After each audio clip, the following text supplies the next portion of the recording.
सबके साथ same here this मी सहरिश अनमोल। तो आज हम क्या कर रहे हैं? नासा। हम स्पेस पे जाने वाले हैं आज। Yes. The history and future of space race. Okay. ISR versus NASA। Okay, हम पहले भी काफी वीडियोस पे रिएक्ट कर चुके हैं, देखते हैं इसमें क्या इन्फॉर्मेशन मिलती है। तो हम स्टार्ट करते हैं वीडियो को। नमस्कार दोस्तों, साल 1947 की बात है। सेकेंड वर्ल्ड वॉर को खत्म हुए सिर्फ 2 साल गुजरे थे और अमेरिका और सोवियत यूनियन के बीच में तनाव बढ़ने लग रहा था। ये दोनों देश 2 सुपर पावर्स की तरह उभर कर आए थे वॉर के बाद, लेकिन इन दोनों की पॉलिटिकल आइडियोलॉजीज में एक जबरदस्त क्लैश देखने को मिला। इनके बीच भारी राइवलरी की वजह से कोल्ड वॉर की शुरुआत हुई। इस समय में दोनों देश अपने न्यूक्लियर हथियारों को और ताकतवर बनाने की कोशिश कर रहे थे। इसी के लिए ये दोनों देश एक इंटरकॉन्टिनेंटल बैलिस्टिक मिसाइल की डेवलपमेंट करने लग रहे थे। एक ऐसी मिसाइल जिसका इस्तेमाल किया जा सके न्यूक्लियर हथियारों को डिलीवर करने के लिए एक कॉन्टिनेंट से दूसरे कॉन्टिनेंट, अमेरिका से सोवियत यूनियन पर या सोवियत यूनियन से अमेरिका पर। इन आईसीबीएम्स को इतने लंबे डिस्टेंसेस कवर करने के लिए बेसिकली बाहर की स्पेस में रॉकेट लॉन्च करना पड़ता। तो दोनों देशों को पता था कि अगर किसी भी देश ने ऐसी टेक्नोलॉजी डेवलप कर ली जिससे स्पेस में पहुंचा जा सकता है, तो उस देश के पास हथियारों के मामले में एक बहुत बड़ा एडवांटेज होगा। इसी रीजन से दोनों देश कंपटीशन में लग गए कि कौन पहले स्पेस तक पहुंच सकता है। इन दोनों के बीच में एक स्पेस रेस की शुरुआत साल 1955 में अमेरिका ने अनाउंस किया था प्लान कि वो आर्टिफिशियल सैटेलाइट्स लॉन्च करेंगे स्पेस में। To share its meaning is not governed by the efforts of others. We go into space. इस अनाउंसमेंट के कुछ ही दिन बाद सोवियत यूनियन ने कहा कि वो भी आर्टिफिशियल सैटेलाइट लॉन्च करना चाहते हैं। करीब 2 साल बाद अक्टूबर 1957 में सोवियत यूनियन इस रेस में आगे निकल गए। उन्होंने इतिहास रच दिया स्पुतनिक को लॉन्च करके, दुनिया की पहली artificial satellite. The Soviet Union has launched the world's first satellite, Sputnik.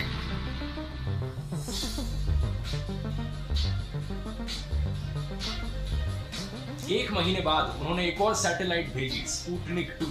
इस बार इस सैटेलाइट के अंदर पहली बार एक लिविंग क्रीचर था, एक कुत्ता जिसका नाम था लाइका। अमेरिका ने कैचअप किया जनवरी 1958 में जब उन्होंने अपनी पहली सैटेलाइट लॉन्च करी, एक्सप्लोरर 1। इन दोनों देशों के बीच में कंपटीशन इतना भयंकर था, मोटिवेशन इतना ज्यादा था कि स्पेस टेक्नोलॉजी में प्रोग्रेस बड़ी तेजी से देखने को मिला। इसी बीच इंडिया में बैठे एक साइंटिस्ट डॉक्टर विक्रम साराभाई बड़ा इंस्पायर्ड फील होने लगे इस स्पेस टेक्नोलॉजी में डेवलपमेंट्स को देखकर। स्पेशली स्पुतनिक की लॉन्च के बाद साल 1957 में इन्होंने रियलाइज किया कि एक देश के विकास के लिए स्पेस में डेवलपमेंट करना कितना जरूरी है। साल 1962 तक इन्होंने जवाहरलाल नेहरू को कन्विंस कर दिया था कि इंडिया के पास भी अपना एक स्पेस प्रोग्राम होना चाहिए। और कुछ इस तरीके से जन्म होता है दोस्तों इसरो का।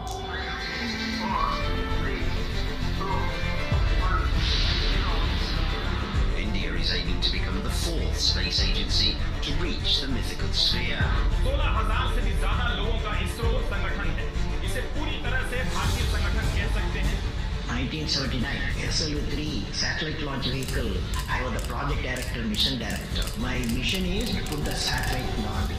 शुरुआत में इसरो का नाम होता है INCOSPAR, Indian National Committee for Space Research, और प्रधानमंत्री जवाहरलाल नेहरू इसे सेटअप करते हैं under the department of atomic energy. Doctor Vikram Sarabhai को इसका चेयरमैन बनाया जाता है और यही रीजन है कि डॉक्टर साराभाई को हम आज के दिन जानते हैं as the father of Indian space program. अपने शुरू के दिनों में इनकोस्पार के पास बहुत ही लिमिटेड इंफ्रास्ट्रक्चर और रिसोर्सेज होते हैं। यही कारण है कि ऐसी फोटोज आपको देखने को मिलेंगी जहां पर रॉकेट के पार्ट्स को साइक्लो पर और बुलक कार्ट्स पे ट्रांसपोर्ट किया जा रहा है। ऐसे ही इनकोस्पार को किसी दूर के एक गांव में एक पुराने चर्च में बिशप के घर को कंट्रोल रूम बनाना पड़ता है। तो दूसरी तरफ ऐसे भी केसेस देखे गए हैं जहां पर बेंगलुरु में किसी एक टॉयलेट को रीपर्पस किया गया as a satellite data receiving centre. Resources की कमी की वजह से बहुत जुगाड़ करना पड़ा था शुरू में, लेकिन इंडिया की स्पेस जर्नी ऑलमोस्ट इमीडिएटली शुरू हो गई थी। नवंबर 1963 में इनकोस्पार के एस्टैब्लिश होने के सिर्फ 1 साल बाद इंडिया ने अपना पहला रॉकेट लॉन्च किया। ये एक साउंडिंग रॉकेट था, एक ऐसा रॉकेट जिसमें इंस्ट्रूमेंट्स होते हैं अलग अलग मेजरमेंट्स लेने के लिए। अर्थ की एटमॉस्फेयर में इलेक्ट्रॉन्स को स्टडी करने के लिए इसे लॉन्च किया गया और उस वक्त इसे सप्लाई किया था नासा ने। इसके सक्सेसफुल लॉन्च के बाद इंडियन साइंटिस्ट को एक्सपीरियंस मिला, नासा से सीख मिली और फिर हमने बनाया अपना पहला खुद का साउंडिंग रॉकेट। इसे नाम दिया गया था रोहिणी 75 और 20 नवंबर 1967 को इसे सक्सेसफुली लॉन्च किया गया। इसके कुछ साल बाद 15 अगस्त 1969 को इंडिया के 22nd ईयर ऑफ इंडिपेंडेंस में इनकोस्पार को रीनेम कर दिया जाता है इसरो, क्योंकि अब ये सिर्फ कोई कमिटी नहीं थी, ये अपनी खुद की एक ऑर्गेनाइजेशन बन गई थी। एक ऐसी ऑर्गेनाइजेशन जिसका मकसद था स्पेस टेक्नोलॉजी का इस्तेमाल करना देश के विकास के लिए। एक बार फिर से डॉक्टर साराभाई को चेयरमैन बनाया जाता है इस ऑर्गेनाइजेशन में। डॉक्टर साराभाई की लीडरशिप के अंडर इसरो के साइंटिस्ट बड़ी मेहनत से काम करते हैं स्पेस टेक्नोलॉजी की फील्ड में। साल 1975 में जाकर इंडिया अपनी पहली आर्टिफिशियल सैटेलाइट लॉन्च करता है, जिसका नाम होता है Aryabhata. Country's first satellite, Aryabhat, was launched into space. The satellite name was given after Aryabhat, who was a famous Indian astronomer, mathematician in the 5th century. Unfortunately doctor Sarabhai जिंदा नहीं रहते इस मुकाम को देखने के लिए। उनका देहांत साल 1971 में ही हो जाता है कार्डियक अरेस्ट की वजह से। लेकिन उनके बाद अगले इसरो चेयरमैन बनते हैं सतीश धवन, एक बहुत ही टैलेंटेड मैथमेटिशियन और एरोस्पेस साइंटिस्ट। वैसे जो पहली सैटेलाइट की लॉन्च थी ये की गई थी सोवियत यूनियन से। इसरो ने सोवियत यूनियन की मदद ली थी क्योंकि इंडिया और सोवियत के बीच में एक एग्रीमेंट हुई थी। लेकिन आने वाले दशक में 1980s में नए रिकॉर्ड्स टूटते हैं। इंडिया सक्सेसफुल हो जाता है अपना खुद का सैटेलाइट लॉन्च व्हीकल बनाने में, तो बाकी देशों पर अब रिलाय करने की जरूरत नहीं सैटेलाइट्स लॉन्च करने के लिए। पहला सैटेलाइट लॉन्च व्हीकल SLV-3 इस्तेमाल किया जाता है रोहिणी सैटेलाइट को ऑर्बिट में भेजने के लिए। और इसके बाद इसरो कई और सैटेलाइट लॉन्च व्हीकल्स पर काम करता है, जैसे कि augmented satellite launch vehicle ASLV या फिर polar satellite launch vehicle PSLV, geosynchronous satellite launch vehicles GSLV, जिसका इस्तेमाल किया जाता है सैटेलाइट्स को जियो स्टेशनरी ऑर्बिट्स में भेजने के लिए। साल 1983 में इसरो एक बार फिर से नासा की मदद लेता है इनसैट सैटेलाइट को लॉन्च करने के लिए। इनसैट का फुल फॉर्म है Indian national satellite system, basically एक सीरीज ऑफ कम्युनिकेशन सैटेलाइट्स जिन्हें अर्थ के ऑर्बिट में डाला जाता है, जिनका मकसद है रेडियो वेव्स के थ्रू कम्युनिकेशन किया जा सके। इसकी मदद से अब इंडिया में टेलीविजन ब्रॉडकास्टिंग करी जा सकती थी, वेदर की फोरकास्टिंग करी जा सकती थी, कोई बड़ा डिजास्टर आ रहा है, कोई टोर्नेडो आ रहा है कहीं पर, पहले ही वार्निंग दी जा सकती थी इन सैटेलाइट्स की मदद से। इंटरेस्टिंग चीज ये थी देखनी, जहां एक तरफ अमेरिका और सोवियत यूनियन एक दूसरे से बड़े कंपटीशन में लगे हुए थे, इंडिया ने टाइम टू टाइम इन दोनों ही देशों की स्पेस एजेंसीज की मदद ली। अप्रैल 1984 में एक और रिकॉर्ड टूटता है। राकेश शर्मा, एक फॉर्मर इंडियन एयरफोर्स के पायलट, पहले और इकलौते इंडियन सिटीजन बन जाते हैं स्पेस में जाने वाले। ये एक्चुअली में सोवियत यूनियन के रॉकेट सोयूज T-11 में बैठकर स्पेस में गए थे। 8 दिन तक स्पेस में रहे थे as a part of Soviet Intercosmos programme. वैसे ऐसी यूजफुल खबरों से अपडेटेड रहने के लिए एक चीज मैं कहूंगा कि न्यूज चैनल्स पर मत रिलाय करा करो, अखबार पढ़ा करो। अखबार पढ़ना एक बहुत अच्छा सोर्स है नॉलेज गेन करने के लिए डेली। न्यूज चैनल्स पर जब कभी कोई खबर दिखाई जाती है तो उसे 1 घंटे के टाइम स्लॉट को फिल इन करने के लिए खबर को खींचना पड़ता है, उस पर फालतू की डिस्कशंस करनी पड़ती है, हल्ला मचाना पड़ता है अटेंशन बनाए रखने के लिए। दूसरी तरफ अखबारों में जितनी बड़ी खबर है, जितना कुछ कहने को है, उतना ही बड़ा आर्टिकल लिखा जाता है, और लिखते वक्त आर्टिकल्स को एक सर्टेन लेवल ऑफ रिसर्च करनी पड़ती है, जिससे कि क्वालिटी आती है। ये मैं जनरली हर टाइप के अखबार के लिए कह रहा हूँ, लेकिन एक अखबार जो मैं यहाँ पर आपको सजेस्ट करूंगा, आप ट्राई कीजिए, वो है टाइम्स ऑफ इंडिया। स्पेशली इनका नया initiative the times of a better India, ये फोकस करता है इंडिया की सक्सेस स्टोरीज पर। लिंक नीचे डिस्क्रिप्शन में मिल जाएगा, चेकआउट करके देख सकते हैं। अगले 2 दशकों में इसरो की गति और तेजी से बढ़ती है। साल 2008 में चंद्रयान 1 मिशन सक्सेसफुल हो जाता है। इंडिया का पहला मिशन चांद पर जाने वाला। 7, 6, 5, 4, 3, 2, 1, 0, ये एक टर्निंग पॉइंट बन जाता है पूरी ऑर्गेनाइजेशन के लिए। दुनिया को पता लगता है कि इसरो भी यहाँ पर क्या करके दिखा सकता है। और जब तक 2013 में इंडिया का पहला मार्स ऑर्बिटर मिशन लॉन्च किया जाता है और इंडिया इतिहास में पहला देश बन जाता है मार्स के ऑर्बिट में सक्सेसफुली एंटर करने वाला फर्स्ट अटेम्प्ट में। 3, 2, 1, 0, 1, 2।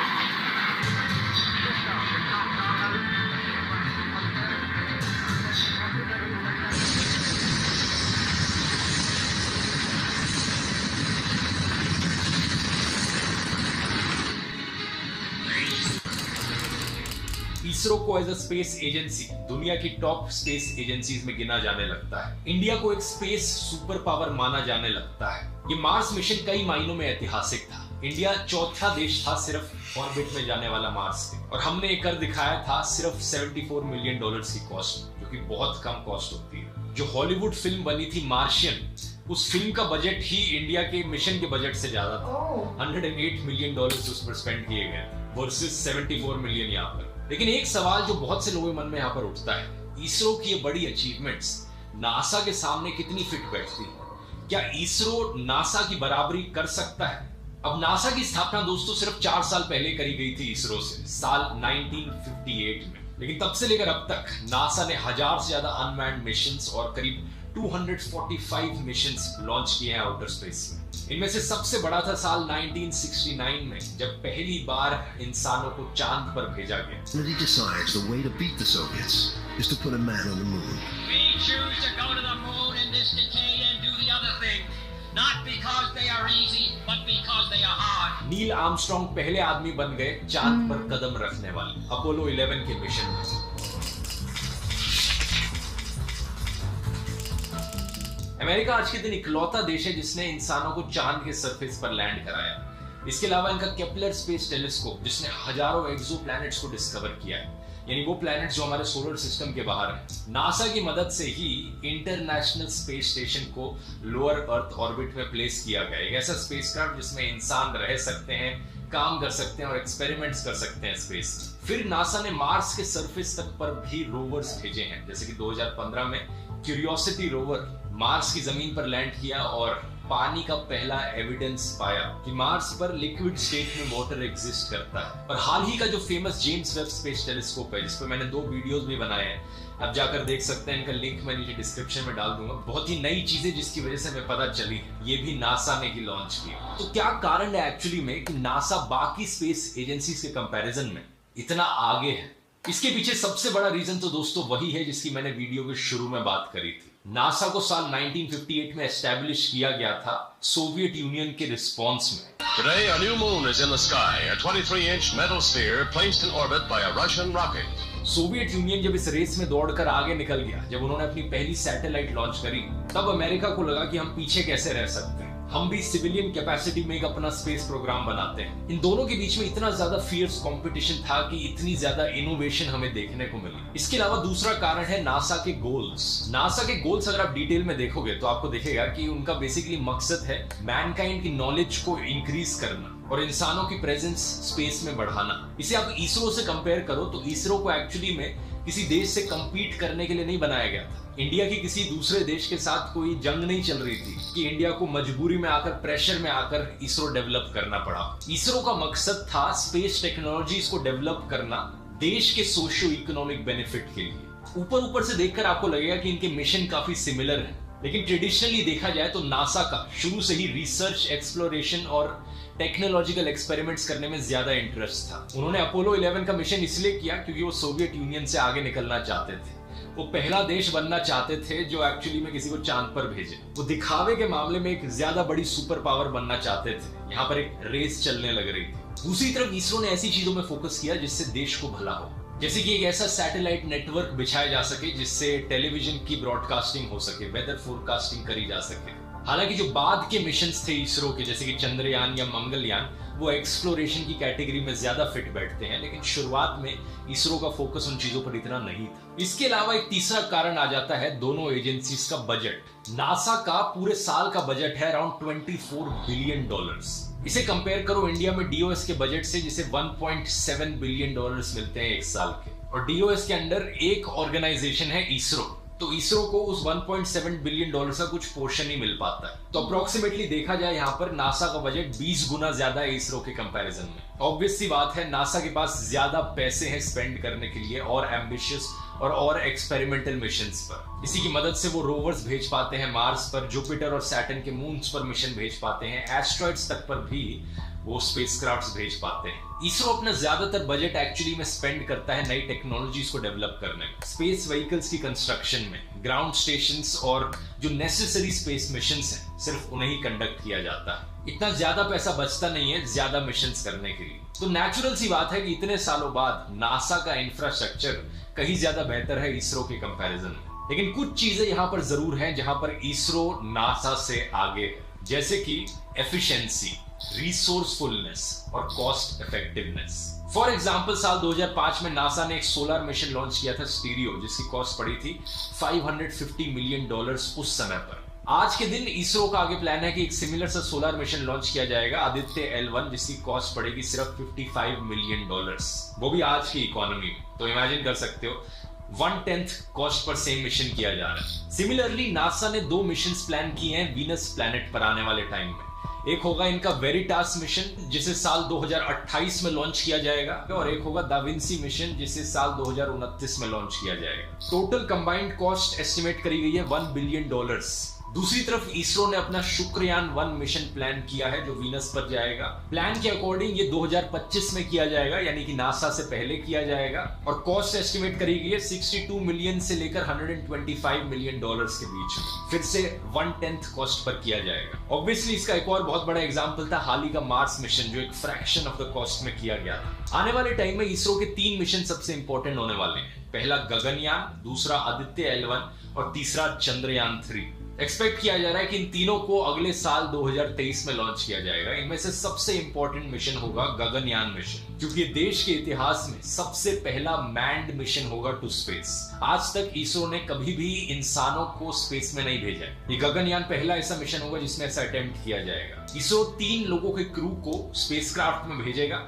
ये स्पेसक्राफ्ट अर्थ के बाहर चक्कर लगाएगा 5 से 7 दिन तक at a height of around 400 kilometre above the surface. इस मिशन के लिए बजट रखा गया है 9000 करोड़ से ज्यादा का, और ऑलमोस्ट सारी चीजें इस मिशन की इंडिया में ही डेवलप करी जाएंगी। जो भी लॉन्च व्हीकल होगा, स्पेसक्राफ्ट होगा, लाइफ सपोर्ट सिस्टम होगा, क्रू एस्केप सिस्टम होगा, सब कुछ इंडिया के अंदर डेवलप किया जा रहा है इंडियन ऑर्गेनाइजेशंस के द्वारा। बस एक एस्पेक्ट है इस मिशन का जिसके लिए इंटरनेशनल कोलैबोरेशन की जरूरत होगी, और वो है एस्ट्रोनॉट्स के जो स्पेस सूट्स होंगे और एस्ट्रोनॉट्स को जो ट्रेनिंग दी जाएगी। ये किया जाएगा रशियन स्पेस एजेंसी रोस्कोसमोस की मदद से।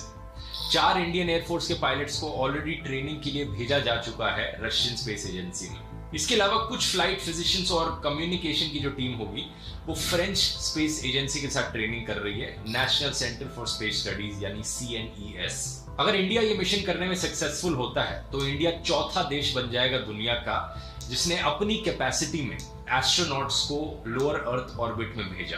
अभी तक ये सिर्फ 3 देशों ने किया है, USA, रशिया और चाइना। और जैसा मैंने बताया, राकेश शर्मा अभी तक इकलौते इंडियन सिटीजन है जो स्पेस में गए। तो एक सक्सेसफुल गगनयान मिशन का मतलब हुआ कि ये भी चीज अब बदल जाएगी। यहाँ पर आप सोच रहे होंगे कल्पना चावला के बारे में। कल्पना चावला का जन्म एक्चुअली में इंडिया में ही हुआ था, करनाल में। वो इंडियन ओरिजिन जरूर थी लेकिन इंडियन सिटीजन नहीं थी जब वो स्पेस में गई थी, तो टेक्निकली उन्हें अमेरिकन ही कंसिडर किया जा सकता है। अब गगनयान मिशन के भी 3 फेजेस हैं। पहली जो 2 फेजेस हैं, गगनयान 1 और गगनयान 2, ये दोनों अनमैन्ड मिशंस होंगे, यानी स्पेसक्राफ्ट को स्पेस में भेजा जाएगा जिसमें कोई इंसान नहीं होंगे, सेफ्टी टेस्ट करने के लिए। ये जो 2 टेस्ट फ्लाइट्स हैं ये अगले साल से ही देखने को मिलेंगी हमें। और इसके बाद जो फाइनल मैन्ड मिशन है जिसमें इंसान स्पेस में जाएंगे, ये होगा साल 2024 में। इसके अलावा जैसे मैंने बताया, आदित्य L1 एक और इम्पोर्टेंट मिशन जिसे लॉन्च किया जाएगा फर्स्ट क्वार्टर ऑफ 2023। ये इंडिया का पहला मिशन होगा जो सूरज को स्टडी करेगा। इसके लिए फिर होगा इसरो का चंद्रयान 3 मिशन, जो कि तीसरा मिशन होगा मून पर। 2019 में चंद्रयान 2 भेजा गया था जिसने लैंड करने की कोशिश करी थी, लेकिन लैंडर जो था उसका, विक्रम लैंडर जिसका नाम था, वो मैल फंक्शन कर गया था एक सॉफ्टवेयर ग्लिच की वजह से, और ये लैंडर क्रैश कर गया था। चंद्रयान 3 फिर से यही चीज अटेम्प्ट करेगा और एक सॉफ्ट लैंडिंग करने की कोशिश करेगा मून के साउथ पोल पर। इसके अलावा टाइम में आगे जाएं तो कई और मिशंस प्लान किए गए हैं इसरो के द्वारा, जैसे कि शुक्रयान 1 जो वीनस पर जाएगा, साल 2024 में किया जाएगा ये, और कई स्पेस एजेंसीज के साथ कोलैबोरेट करके ये किया जाएगा। फिर प्लान किया गया है कि एक लूनार पोलर एक्सप्लोरेशन मिशन किया जाएगा जापानीज एरोस्पेस एजेंसी के साथ कोलैबोरेट करके, जिसमें साल 2025 में एक लैंडर और रोवर भेजेंगे मून पर साउथ पोल रीजन को एक्सप्लोर करने के लिए। साथ ही साथ एक मंगलयान 2 मिशन भी प्लान किया जा रहा है। लॉन्ग टर्म फ्यूचर में अगर सबसे एम्बिशियस प्लान की बात करें तो इसरो का प्लान है कि साल 2030 तक इंडिया का खुद का स्पेस स्टेशन हो स्पेस में। ये चीज फॉर्मर इसरो चेयरमैन के सिवन ने अनाउंस करी थी साल 2019 में। यहाँ पर एक चीज तो पक्की है कि वो जो जमाना था सोवियत यूनियन और अमेरिका जब एक समय पर रेस किया करते थे स्पेस में जाने के लिए, जबरदस्त कंपटीशन का जो जमाना था वो खत्म हो चुका है। आज का जमाना कोई इसरो वर्सेस नासा या इसरो वर्सेस कोई और स्पेस एजेंसी का नहीं है, बल्कि ये टाइम है इसरो प्लस नासा या इसरो प्लस बाकी स्पेस एजेंसीज। आज के दिन ज्यादातर देश एक दूसरे से लड़ाई नहीं करना चाहते, कंपीट नहीं करना चाहते, बल्कि कोलैबोरेट करना चाहते हैं, क्योंकि साथ में मिलकर काम करने से ही जब एक दूसरे के साथ टेक्नोलॉजीज शेयर करी जाएंगी। पैसे बचाने के आइडियाज शेयर किए जाएंगे, मिलकर काम किया जाएगा, तभी तो हमें सही मायनों में इंसानों के लिए प्रोग्रेस देखने को मिलेगा, किसी एक या दूसरे देश के लिए नहीं, पूरी इंसानियत के लिए। और उम्मीद है कि जिस इंडियन इकोसिस्टम ने इसरो की ग्रोथ को सपोर्ट किया है और साइंटिस्ट को एम्पावर किया है इसरो को इस मुकाम तक पहुंचाने के लिए, हम उसी तरीके से इसरो का सपोर्ट आने वाले टाइम में भी करते रहेंगे। वैसे जो कहानी मैंने आपको वीडियो के शुरू में बताई थी उसकी भी एक हैप्पी एंडिंग है। अमेरिका और सोवियत यूनियन ने जरूर एक दूसरे से कंपीट करके शुरुआत करी थी, लेकिन जुलाई 1975 तक अमेरिका और यूएसएसआर भी एक दूसरे के साथ कोलैबोरेट करने लग गए थे स्पेस के मामले में।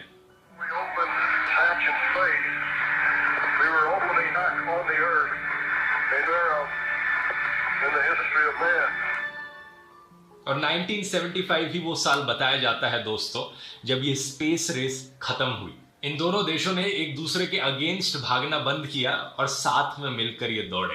वीडियो पसंद आया, आप और वीडियोस देख सकते हैं मेरे जो मैंने स्पेस के ऊपर बनाए थे, जैसे कि जेम्स स्पेस इसको नाइस यार। मुझे मतलब ऐसा है कि आप मतलब एक्सप्लोर कर रहे हो ठीक है स्पेस को भी, कि वहाँ पर क्या हो रहा है, वहाँ क्या लाइफ चल रही है। बिकॉज अगर हम देखें तो हमें इतना नहीं पता ठीक है, और अभी भी इतना लोगों ने डिस्कवर नहीं किया है कि स्पेस पे क्या है, किस तरह से है। जैसे प्लैनेट्स के बारे में है, वहाँ पर कितनी लाइफ्स हैं, कितने प्लैनेट्स में लाइफ है, क्या हो रहा है क्या नहीं हो रहा है। बीच में आई थिंक एलियंस के बारे में कुछ इन्फॉर्मेशन मिली, तो काफ़ी चीज़ें हैं ठीक है जो इन्फॉर्मेशन मिलती है। वो अच्छा भी लगता है कि यार ये लोग जो हैं वो देख रहे हैं, उनको और जानने की कोशिश कर रहे हैं कि वहाँ क्या है, किस तरह से है। और जहाँ तक बोला है कि मैनकाइंड के मतलब लोगों को पता होना चाहिए ठीक है, तो ये सब चीज़ें पता होगी तो हमारे नॉलेज में भी होगा कि यार हो क्या रहा है एग्जैक्टली, जहाँ स्पेस पे क्या हो रहा है, ओशन में क्या हो रहा है ठीक है। तो हमें हर चीज़ों के बारे में हमें डिटेल्स पता होनी चाहिए यार एग्जैक्टली। अगर मतलब खुदा ने दिया है ठीक है, आप उसे एक्सप्लोर तो करो, आप एक बार जाकर तो देखो वहाँ पर क्या है, किस तरह से है, क्या न्यू लाइफ्स है, वहाँ पर कोई रहते हैं क्या है, मतलब कुछ भी सभी पता होनी चाहिए। और जहाँ तक है कि आपको ये बचा भी सकती है, अगर आपको नॉलेज होगी ठीक है, आपको कोई भी डिजास्टर आने से बचा सकती है ठीक है, कि आपके वेदर के थ्रू या किसी के भी थ्रू या कुछ भी ठीक है। आपके मतलब कोई वेदर से बहुत इजीली आज पता चल जाता है कि कल बारिश है, इतने बजे बारिश है, इतने बजे ये होने वाला है, तो तूफान आने वाला है। सारी चीज़ें जितनी भी चीज़ें ना ये हमको वहीं से मालूम पड़ती है, वहीं सिग्नल्स आते हैं कि भाई हाँ ये कुछ ऐसा होने वाला है। तो लोग क्या होते हैं अवेयर हो जाते हैं ठीक है कि हाँ यार हमें पता है हमें करना है। और एक और ये भी चीज़ थी ना कि इसने एंड में कहा था कि वो लोग अगेंस्ट नहीं एक साथ काम करते। ये काफ़ी अच्छी चीज़ है कि आप लोग अपनी टेक्नोलॉजी अपनी जो स्ट्रैटेजी उसके साथ शेयर करो, इंस्टेड ऑफ जस्ट रेसिंग के मेरी कंट्री आगे जा रही है, नहीं वो सबके लिए जो हो रहा है तो मैं ऐड करना चाहूँगी। इससे इन्होंने स्टार्ट किया था रेसिंग के थ्रू ठीक है, कि भाई रेस करना है, हमको आगे बढ़ना है ठीक है। हर कंट्री का है कि हाँ यार हमें आगे बढ़ना है ठीक है। जब एक दफ़ा एक मून में गया ठीक है, उनको और भी हुआ कि हमें पता होना चाहिए, लोगों को इन्फॉर्मेशन मिलनी चाहिए। रेस करते करते उन्होंने कोलैब करना स्टार्ट किया, कोलैब करते करते करते पता चला कि यार अगर हमारे पास कुछ नॉलेज है तो उनके पास भी कुछ नॉलेज है, ऐसा नहीं उसके पास नहीं है ठीक है। इससे हमें और पता चलता है कि हो क्या रहा है। एंड जहाँ तक सवाल है इंडिया का ठीक है, तो इंडिया ने क्यों किया, वो मजबूरी में आकर नहीं किया था ठीक है, उन्हें अपनी कंट्री के लिए ही डेवलप करने के लिए ही किया था कि भाई पता तो चले कि अगर लोग जा रहे हैं ठीक है, तो हमें हमारा भी होना चाहिए, हमारा भी कोई नाम होना चाहिए कि हम वहाँ गए हैं ठीक है। और इतना बता रहे हैं ठीक है। बजट के बारे में बहुत हैरान हूँ मैं, जितना वहाँ पर बिलियंस पे जा रहा है, वहाँ पर मतलब मिलियन से बहुत कम चीज़ पे जा रहा है, इतनी कॉस्टली नहीं ले रहे, मतलब हम चीप रेट्स पे, पूरा चीप रेट्स पे जा रहे हैं वो लोग। ये चीज़ में बहुत ज़्यादा हैरान होती है कि आगे जो प्लान्स है वो भी उनके इतने ही हैं कि जैसे उन्होंने कहा मूवी इतनी थी एंड देन हमारा जो वहाँ पर गया वो इतने का था, वही बजट। तो मतलब ये है कि आप देख सकते हो कि आप कितना कम बजट से भी आप लोग वहाँ जा रहे हो। तो ये चीज़ बहुत अच्छी है और मतलब कॉस्ट ही कम है, तो ये बहुत अच्छा है। और वो चीज़ जा रही है, वो जगह जो सैटेलाइट पे जो चीज़ वो कर रहे हैं वो अपने नेसेसरी पे कर रहे हैं कि जो आपको इम्पोर्टेंट लगे ठीक है। ऐसे नहीं कर रहे हैं कि भैया पता चल जाए, मतलब चीज़ें बताएं, हाँ मतलब जो चीज़ नेसेसरी है आप वो एग्जैक्टली। एंड जहाँ तक है कि फ्यूचर के बारे में काफ़ी अच्छा बता रहे हैं कि यार, और वो जितने भी तकरीबन कोलैब के हैं कि वो कोलैब करें, तो ये चीज़ भी अच्छी है कि यार कि आप